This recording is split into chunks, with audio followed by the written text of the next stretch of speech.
Passwords need to be secure today more than ever. The bad guys are getting smarter and they're after your personal and private information. So, how do you make a good password to lock up your stuff? Well, best practice is to use something that is in the 15 to 20 character range, which can sound daunting because ideally the more complex a password is, the harder it is for bad guys to figure it out.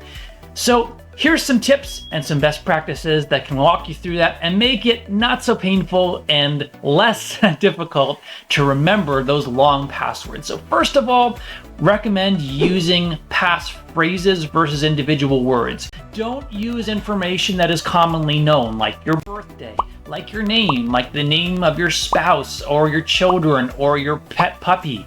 Okay, those are all things that can be easily uncovered and discovered by malicious people. So instead, use a phrase, something that has length, something like, "It's a sunny day," but substitute characters so that it becomes more complex. For example, the letter E can be easily substituted for the number 3. You can often substitute L characters for exclamation points.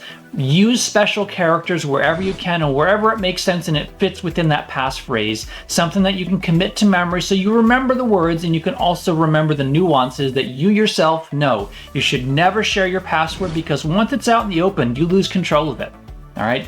Good practice is to change your password about every 90 days, but in light of that, I know that it's difficult to come up with really good passwords and after you remember one, who wants to learn a new one?